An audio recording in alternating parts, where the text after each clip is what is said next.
Pag-aral ng bantayan. MG tanong iltisagot. Para essay linggo na Mayo 11 tandang bawas 17, 2026.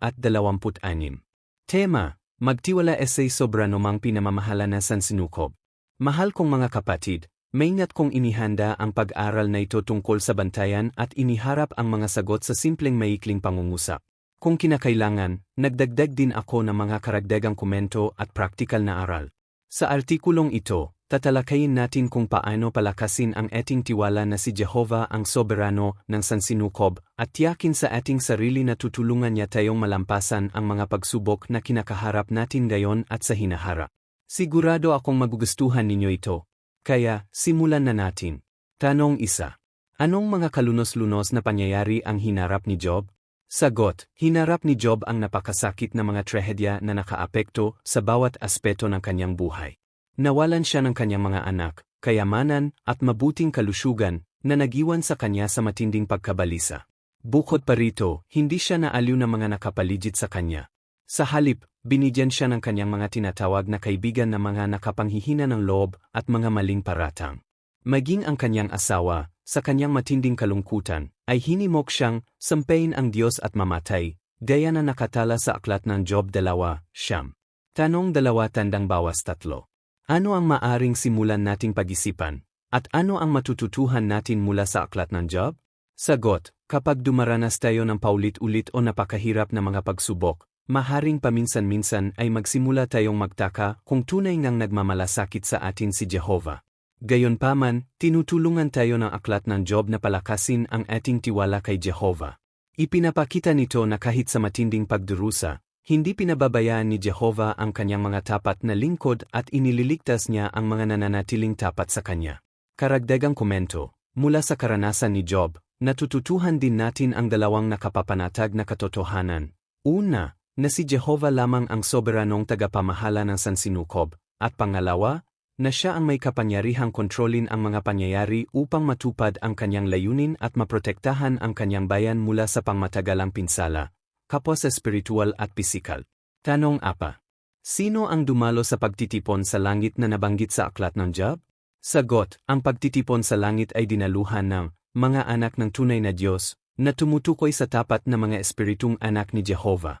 Gayunpaman, sinasabi rin sa ulat na si Satanas ay pumasok sa gitna nila. Noong panahong yon, si Satanas ay hindi na isang tapat na anak ng Diyos kundi naging kaaway ni Jehovah at pangunahing mananalansang.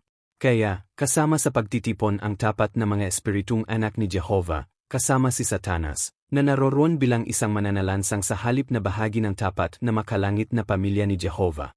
Tanong 5. Ano ang matututuhan natin sa pagsusuri sa sinabi sa pagtitipon sa langit? Sagot.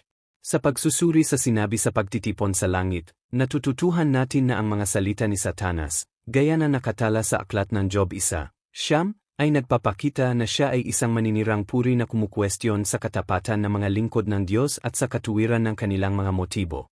Ito ay sumasang-ayon sa kung ano ang kalaunan ay nakasaad sa Apokalipsis 12:10, kung saan si Satanas ay kinilala bilang ang tagapag-akusa ng bayan ng Diyos.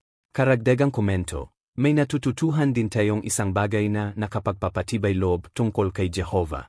Sa pamamagitan ng pagpapahintulot na maitala ang pag-uusap na ito sa Biblia, ipinapakita ni Jehovah na ginagamit niya ang kanyang autoridad sa isang patas, makatarungan at kontroladong paraan. Hindi siya kumikilos ng padalos-dalos kundi nagtatakda na malinaw na mga limitasyon sa kung ano ang pinahihintulutang gawin ni Satanas at ng iba pa. Tanong 6. Paano ipinakita ni Jehovah na siya ang may ganap na kontrol sa pagpupulong sa langit? Job 1:7-8. Sagot, ipinakita ni Jehovah ang kontrol sa pamamagitan ng pagsisimula ng pag-usap at pagtutuon ng pansin kay Job.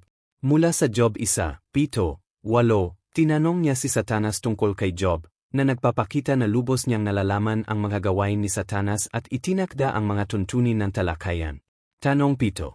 Ayon sa Job 1:10, 11, ano ang ipinahiwatig ni Satanas tungkol sa kung bakit naglilingkod ang mga tao kay Jehovah?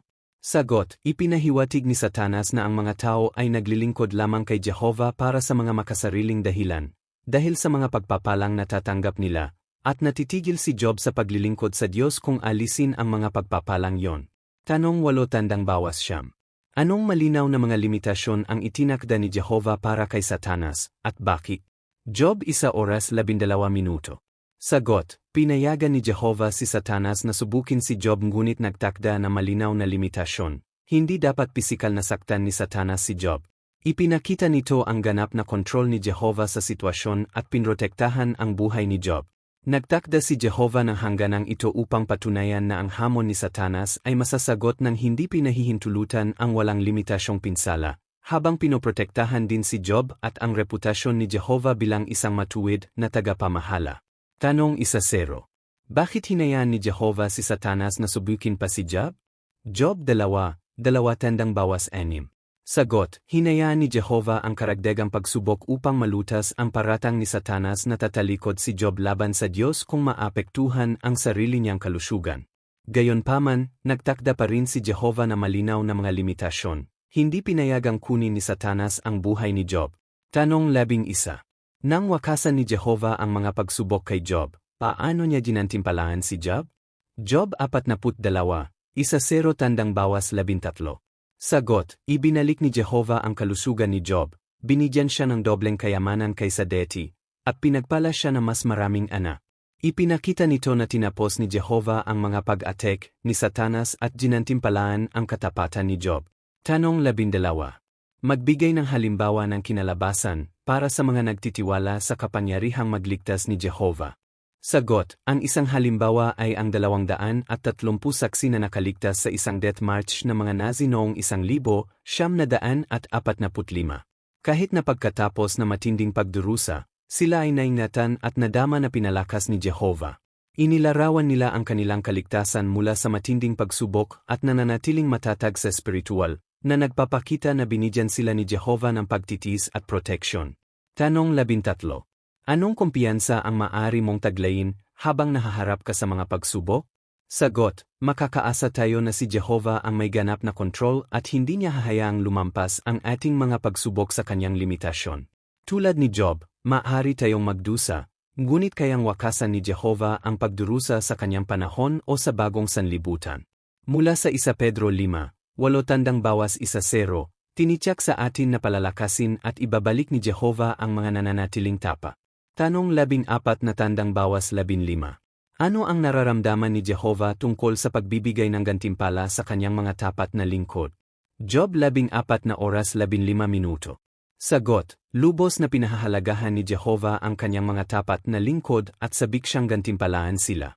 Mula sa aklat ng Job 14:15, nakikita natin na labis niya silang inaalagaan, kaya't kahit ang kamatayan ay hindi makakapigil sa kanya sa pagbuhay muli sa kanila.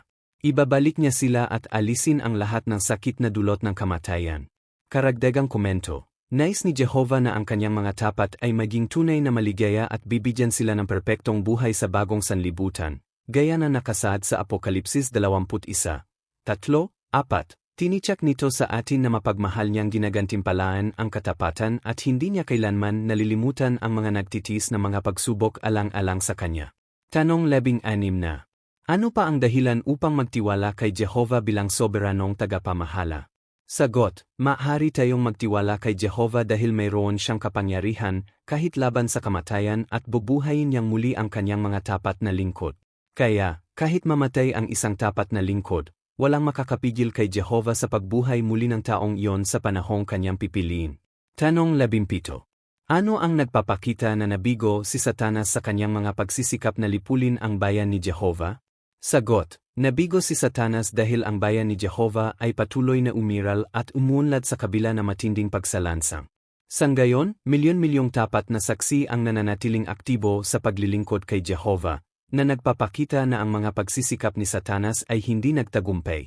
Maging ang makapangyarihang mga pamahalaan at relihiyosong pagsalansang ay hindi nagawang pigilan ang bayan ni Jehovah o ang kanilang gawaing pangangaral. Tanong 18.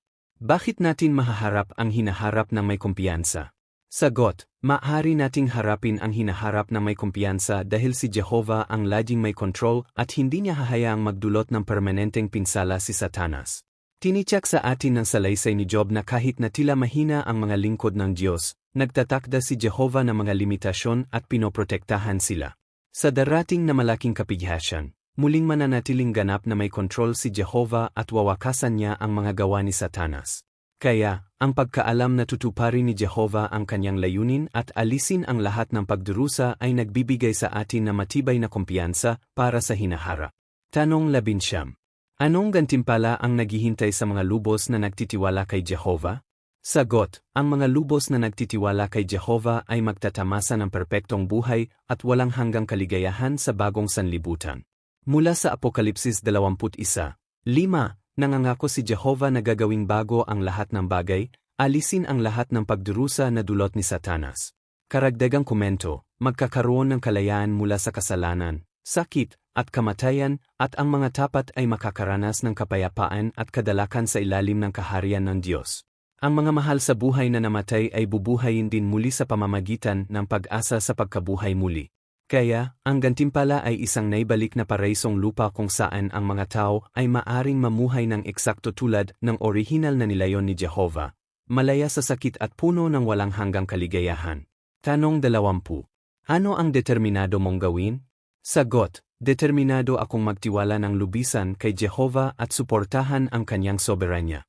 Determinado rin akong ipakita ang aking pag-ibig sa ating makalangit na Ama at patunayan na mali si Satanas.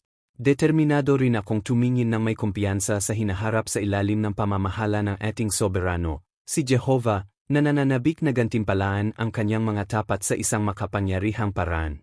Paano pinatunayan ng salaysay ng Biblia tungkol kay JBNA? Si Jehovah ang kataas-taasan sa sansinukob? Ipinapakita ng salaysay na si Jehovah ang may ganap na kontrol sa langit at lupa. Siya ang namamahala sa pagpupulong sa langit, nagtatakda ng mga limitasyon para kay Satanas, at pinapayagan lamang ang mga bagay na nagsisilbi sa kanyang layunin. Pinatutunayan nito na walang sinuman, kasama na si Satanas, ang kumikilos ng wala sa autoridad ni Jehovah. Nananabik ba si Jehovah na gantimpalaan ang kanyang mga tapat na lingkod? Ibinalik ni Jehovah ang kalusugan, pamilya, at kayamanan ni Job pagkatapos ng kanyang mga pagsubok, na nagpapakita ng kanyang matinding pagnanais na pagpalain at gantimpalaan ang katapatan. Ipinapakita ng Job 42, 1:13 na hindi nalilimutan ni Jehovah ang tapat na pagtitis. Maari ka bang lubos na magtiwala kay Jehovah, ang soberanong tagapamahala ng sansinukob? Pinatutunayan ng karanasan ni Job na hindi kailanman pinababayaan ni Jehovah ang kanyang tapat na mga lingkod at laging nagtatakda ng mga limitasyon sa pagdurusa. Kahit na matindi ang mga pagsubok, nananatiling kontrolado ni Jehovah ang mga bagay at nagdudulot ng ginhawa sa kanyang takdang panahon, kaya ang lubos na pagtitiwala sa kanya ay lubos na makatwiran. Salamat sa panonood.